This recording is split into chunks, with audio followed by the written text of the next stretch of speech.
Hello बच्चों, स्वागत है आप सभी का मेरे अपने YouTube channel NCERT school coaching classes पे। आज का जो वीडियो होने वाला है वो कक्षा 12वीं के गणित सब्जेक्ट के प्रश्नावली 1.2 के चौथा प्रश्न के ऊपर होने वाला है। तो इस वीडियो में मैं चौथा पांचवा दोनों बताऊंगा। इसके बाद ये प्रश्नावली पूरी तरीके से कंप्लीट हो जाएगा। तो देखो, चौथा प्रश्न क्या है। सिद्ध कीजिए कि समुच्चय ए बराबर 5, 6, 7, 8, 9 में प्रदत्त संबंध आर बराबर ए बी बार के अंदर ए बी 2 से विभाज्य है। एक तुल्यता संबंध है। 6 से संबंधित अवयवों को ज्ञात कीजिए। तो 6 से संबंधित जितने भी अवयव हैं उन सभी को ज्ञात करना है। तो चलो इस प्रश्न को हल करते हैं। तो सबसे पहले हम लोग लिखेंगे दिया है। ठीक है, क्या क्या दिया है भाई। तो यहाँ पे ए दिया हुआ है। ए जो समुच्चय ए है इसके अवयव क्या क्या है, 5 है, 6 है, 7 है, 8 है और 9 है, ये दिया हुआ है। और आर भी दिया हुआ है। आर बराबर A B A minus B, जो बार के अंदर है 2 से क्या है, विभाज्य है। अब सबसे पहले सतुल्यता सिद्ध करेंगे।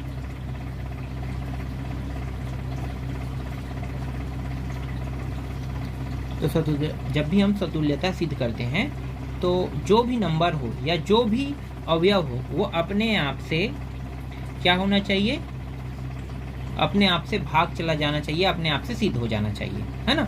तो देखते हैं यहाँ पे अवयव क्या है। यहाँ पे ए बी है तो ए अवयव को लेंगे। तो ए एलिमेंट ए के लिए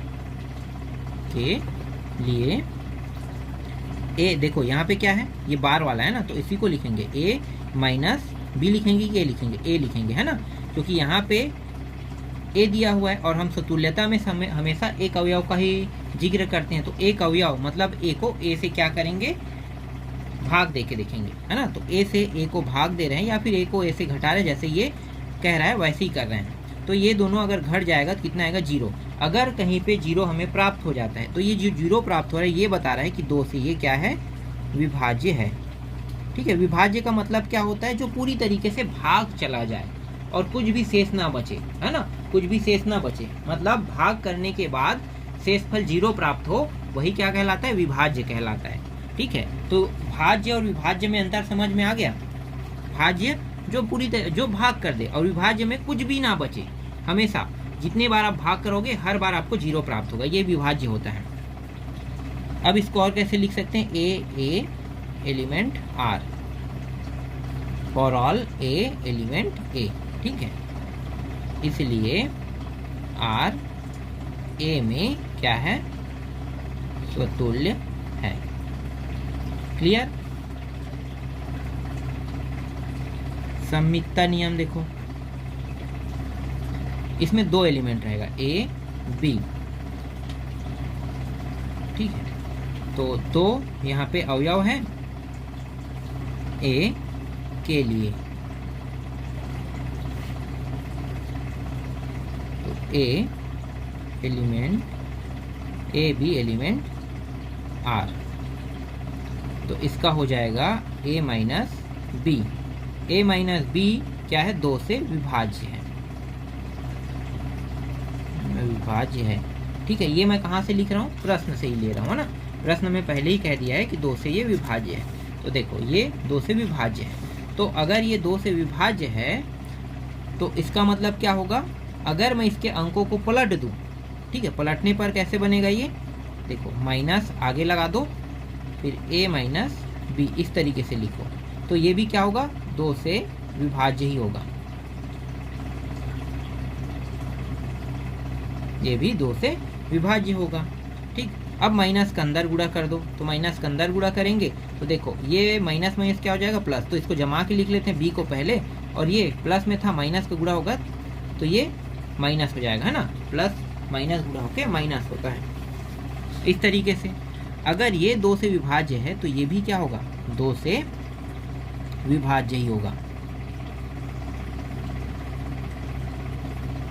मतलब ये भी 2 से विभाज्य है। तो ये हो गया b minus A element R for all A B element A. इसलिए आर ए में सममित है। सिद्ध हो गया ये भी। अब संक्रामक देखो, तो संक्रामकता नियम के तहत अगर हम देखते हैं तो इसमें 3 एलिमेंट की आवश्यकता होती है। तो 3 एलिमेंट मतलब 3 अवयव ए बी सी। एलिमेंट ए के लिए ए बी एलिमेंट आर और बी सी एलिमेंट आर, ये दोनों पहले जोड़ा बनाएगा, फिर ये दोनों, है ना। तो पहले ये वाला देख लेते हैं। तो इस वाले का तो मैंने पहले सममितता में हल कर दिया है। तो सममितता नियम के तहत ही यहाँ पे हम लोग क्या करेंगे, मानों को रखेंगे। तो चलो पूरा हल कर लेते हैं। ए माइनस बी, ठीक इस तरीके से ए माइनस बी 2 से क्या है, विभाज्य है, विभाज्य है। और अब देखो ये दोनों 2 से विभाज्य हो रहा है, तो ये भी जोड़ा बना रहा है, एक के बाद एक, है ना, एक के बाद एक है। तो ये भी क्या होगा, ये भी तो 2 से विभाज्य होगा ना। तो b माइनस सी 2 से विभाज्य है, ये भी 2 से विभाज्य होगा, ठीक, दोनों 2 से विभाज्य हो गया। अब अगर हम लोग ये देखें कि a माइनस बी बराबर यहाँ पे 2m है और b माइनस सी बराबर 2n है, मतलब ये रखें तो हमने तो हम क्या करेंगे, तो हम इन दोनों को जोड़ देंगे, ठीक है, दोनों को जोड़ दो। तो ये हो जाएगा a minus B plus b minus C, इस तरीके से जोड़ देंगे। तो जोड़ेंगे तो ये दोनों मान भी क्या हो जाएंगे, जुड़ जाएंगे। तो 2m प्लस 2n, इस तरीके से ये दोनों सेम होने के कारण कट गया। तो a माइनस सी बस बचा। और यहाँ पे देखो दोनों में 2 उभयनिष्ठ है, 2 को उभयनिष्ठ निकालो तो m और n आ जाएगा, m प्लस n, सॉरी ये m प्लस n आ जाएगा, इस तरीके से m प्लस n। अगर आगे इसको और हल करें तो इस तरीके से, और इसको कुछ मान लेते हैं तो ये 2k आ जाएगा। तो देखो इन दोनों का हल कितना आ रहा है, 2m आ रहा है, इन दोनों का हल 2n आ रहा है, और इन दोनों का हल कितना आ रहा है, 2k आ रहा है। तो अगर ये 2k आ रहा है, इसका मतलब ये भी तो सिद्ध हो गया ना। देखो ना m n और k आ गया यहाँ पे, मतलब हर एक मान यहाँ पे बदलते आ रहा है। तो दो तो यहाँ पे आ रहा है, आगे में 2 का गुणा है, तो 2 से विभाज्य बता रहा है, इसका मतलब ये भी भाग जा रहा है। तो ये भी भाग जा रहा है, तो ये हो जाएगा a c एलिमेंट r, जितने भी अवयव a b c है वो सभी a के साथ, है ना, इस तरीके से। इसलिए r a में क्या है, संक्रामक है, संक्रामक है, ठीक है, इस तरीके से ये क्या हो गया, संक्रामक हो गया। अब थोड़ा सा हल, छोटा सा हल भी कह सकते हैं या थोड़ा सा हल कह सकते हैं, उसको मैं यहाँ पे बगल में कर लेता हूँ, ठीक है। इस प्रश्न में एक चीज़ और बताना है, 6 से संबंधित अवयवों को ज्ञात कीजिए। तो यहाँ पे लिखो 6 से संबंधित अवयव, 6 से संबंधित अवयव। तो 6 से संबंधित अवयव को यहाँ पे हल 6 से संबंधित अवयव को यहाँ पे क्या करेंगे, निकालेंगे। तो यहाँ पे 5 माइनस 6 कर रहे हैं, ठीक है, क्योंकि यहाँ पे अगर देखा जाए तो 5 और 6 दिया हो, तो पहला 5 लेता हूँ a का मान, है ना, और b का मान 6 रखता हूँ। तो यहाँ पे कितना आना चाहिए, या तो 2 आना चाहिए या 0 आना चाहिए। तो देखो कितना आ रहा है, -1। तो ये -1 क्या 2 से विभाज्य है, बिल्कुल भी नहीं, है ना। अब यहाँ पे 6 रखते हैं, तो 6 को 6 से विभाज्य करके देखते हैं, मतलब यहाँ पे 6 है, 6 तो भाग चला जाता है, 2 के पहाड़ा में 3 बार, 2 के पहाड़ा में 3 बार, मतलब दोनों जाना चाहिए भाग, ठीक है, ये भी भाग जा रहा है, ये भी भाग जा रहा है। अगर दोनों भाग जाएगा तभी हम इसके आगे के हल करेंगे। तो यहाँ पे कितना आ रहा है, 0 आ रहा है, ठीक है, ये 0 आ रहा है, ये बता रहा है कि ये 2 से भाग जा रहा है ना। तो ये हमारा एक अवयव क्या हो गया, 6 हो गया, समझो एक अवयव 6 निकल गया। अब क्या करेंगे, इसी तरीके से अगर मैं 7 को रखता हूँ, देखो 6 और 7 को रखूँगे तो -1 आएगा ना, 6 माइनस 7 करेंगे तो ये -1 आ रहा है। और देखो ये बस भाग जा रहा है 2 से, लेकिन ये भाग जा रहा है क्या, नहीं जा रहा है। अगर मैं 7 भी रखूँ तो भी भाग जाएगा क्या, दोनों नहीं जाएगा, मतलब वो भी भाज्य, मतलब विभाज्य नहीं है ना। अगर इसे मैं बढ़ा दूँ, ठीक है, अगर मैं इसे बढ़ा दूँ और यहाँ पे इसी तरीके से आगे बढ़ाते बढ़ाते 8 और 8 लिख दूँ तो देखो ये भी 2 से भाग जा रहा है, ये भी 2 से भाग जा रहा है, कितना आ रहा है 0 आ रहा है ना। भाग करने पर हमें कितना प्राप्त होना चाहिए, 0 ही प्राप्त होना चाहिए, है ना। तो यहाँ भी कितना प्राप्त हो रहा है, 0 प्राप्त हो रहा है। तो दूसरा अवयव क्या है हमारा, दूसरा अवयव 8 है, ठीक है, दूसरा अवयव 8 है। अगर यहाँ पे मैं 7 लिख दूँ तो देखो एक चीज़ और तुम लोगों को बता देता हूँ, इसके बाद अगला अंक क्या है 9 है, तो 9 कर देता हूँ तो इसका मान भी तो 0 आया, तो ये भी क्या होना चाहिए 2 से विभाज्य होना चाहिए, लेकिन 2 से विभाज्य नहीं है। क्यों नहीं है, क्योंकि ये 9 जो है वो 2 से नहीं जा रहा है, नहीं ये 9 2 से जा रहा है।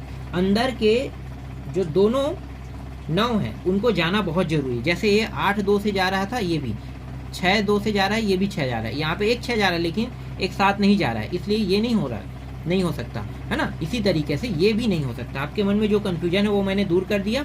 आशा करता हूँ ये प्रश्न आपको समझ में आया होगा, है ना। अब यहाँ पे लिख लो 6 से संबंधित अवयव 6 और 8 है, ठीक है, यही क्या होगा इस प्रश्न का उत्तर होगा। तो 6 और 8 6 से संबंधित अवयव है। इस तरीके से ये प्रश्न कंप्लीट होता है। चलो अगला देखो अब, और ये अंतिम प्रश्न है, 5वां प्रश्न। बताने लायक तो मुझे लग ही नहीं रहा है, ये प्रश्न बहुत आसान है। दर्शाइए कि समुच्चय A बराबर x एलिमेंट Z 0 से बड़ा बराबर x, x से बड़ा बराबर 12 में s बराबर, अब देखो इस बार r के जगह में यहाँ पे s दिया है, तो s बराबर a b element Z a minus b 3 से भाज्य है, द्वारा प्रदत्त संबंध एक तुल्यता संबंध है। बहुत आसान है तुल्यता सिद्ध करना। सबसे पहले यहाँ पे दिया है कह के लिख लेते हैं ना, दिया है a बराबर x एलिमेंट Z 0 से बड़ा और बराबर x से बड़ा बराबर 12, ये दिया हुआ है। अगर इसे आगे और हल किया जाए तो x एलिमेंट Z, तो ये जो है Z का जो मान रहेगा ना वो 0 से लेके 12 तक, तो 0 1 2 3 इस तरीके से बढ़ते बढ़ते 11 और ये 12 में जाके ख़त्म होगा, ठीक। अब r का मान निकाल लेते हैं, जो दिया है वही लिखेंगे, है ना, r के जगह में। तो r नहीं है यहाँ पे, तो s दिया है, r की जगह में s दे दिया है, तो s a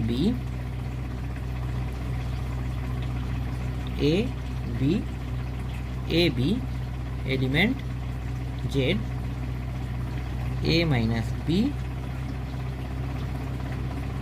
और ये 3 से भाज्य है, बस यही दिया हुआ था, ठीक। अब सबसे पहले स्वतुल्य, देखो बहुत आसान है ना स्वतुल्य सिद्ध करना। चलो मैं फटाफट हल कर देता हूँ। यहाँ पे क्या दिया हुआ है, Z दिया हुआ है, Z के लिए मैं इसे ऐसे ही हल कर सकता हूँ, ये बहुत आसान प्रश्न है। तो ये हो गया a माइनस a, हाँ एक चीज़ और भूल रहा था ना, a क्या भूल रहा था, नहीं ये तो होगा, ठीक है यही है, ठीक है। 3 से क्या है भाज्य, बस लिखना है हमें, यही 3 से भाज्य है। तो ये a एलिमेंट s, जितने भी a हैं वो सभी समुच्चय Z का एक अवयव है कह रहे हैं, इसलिए ये s है, मैं हर बार r लिख देता हूँ, s a में क्या है स्वतुल्य है, ठीक है। फटाफट देखो हल कर रहा हूँ, सबसे आसान प्रश्न है ना ये। अभी मैंने इससे संबंधित प्रश्न हल किया तो उसमें ज़्यादा जब बताने की जरूरत नहीं पड़ा, तो इसमें भी ज़्यादा बताने की जरूरत नहीं है। अब आगे क्या करेंगे, सम्मित, ठीक है, सम्मित सिद्ध करेंगे। तो 2 अवयव रहेगा a b एलिमेंट Z के लिए, तो ये हो गया a माइनस b हो जाएगा यहाँ पे, और हाँ इसमें लिखना पड़ेगा a b एलिमेंट s, इस तरीके से। 3 से क्या है भाज्य है, ठीक है, ये लिखना पड़ेगा, 3 से भाज्य है। अगर मैं इसको पलट दूँ, है ना, पलट दूँ तो माइनस a माइनस b, ये है ये वाला, सॉरी ये बार है, ये भी क्या होगा 3 से भाज्य होगा। फिर ये माइनस का अंदर गुणा कर दो तो b माइनस a आ जाएगा, जिसमें ये भी क्या है 3 से भाज्य ही होगा। तो ये हो जाएगा b minus a element s, जितने भी a b है वो सभी z का क्या है अवयव है, इसलिए s z में स्वतुल्य है, सॉरी सममित है, सममित है। देखो फटाक से इसको मैंने हल कर दिया, यहाँ भी z लिखना है तुम्हें, ठीक है z हो गया। अब संक्रामक लिखो, तो संक्रामकता नियम के तहत अब हल करते हैं इसको। तो यहाँ पे माना a b c element z, ये सब हो गया। तो ये दोनों पहले, फिर इन दोनों को, तो ये a b एलिमेंट s और b c element s, a minus b 3 से भाज्य है और b माइनस c 3 से भाज्य है। देखो पूरा कॉपी पेस्ट मार रहा हूँ ना, तुम लोगों को ये समझ में आ गया होगा, है ना, बहुत आसान है, 3 से भाज्य है। अब क्या करेंगे, a माइनस b बराबर 3m लिख लो और b माइनस c बराबर 3n लिख लो। अब इन दोनों को क्या करेंगे, जोड़ देंगे, तो a minus b plus b minus c बराबर 3m प्लस 3n, ये दोनों सेम है, कट जाएगा, a माइनस c बस बचेगा, तो 3m प्लस n,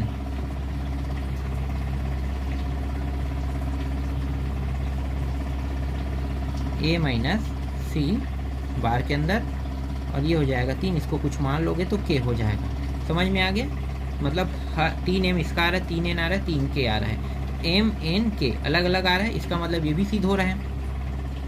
तो ये a c एलिमेंट s और for all a b c element z के लिए ये क्या है, संक्रामकता है। तो इसलिए s z में संक्रामकता या संक्रामक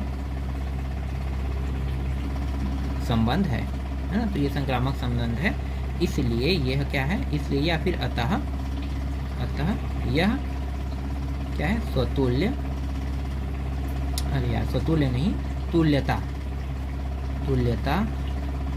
संबंध है, ठीक है। तुल्यता मतलब जो तीनों सिद्ध हो जाए ना, तभी ये तुल्यता होगा। तो इस तरीके से ये पूरा प्रश्नावली और इसके जितने भी उदाहरण थे उन सभी को मैंने आपको हल करके दिखा दिया। अब आगे के जो प्रश्न रहेंगे उसमें मैं उदाहरणों को हल करूंगा नहीं, है ना, अब सिर्फ प्रश्नावली के प्रश्नों को हल करके आपको दिया जाएगा। बाकी जो उदाहरण के प्रश्न हैं आपको खुद प्रैक्टिस करके देखना है उन प्रश्नों को।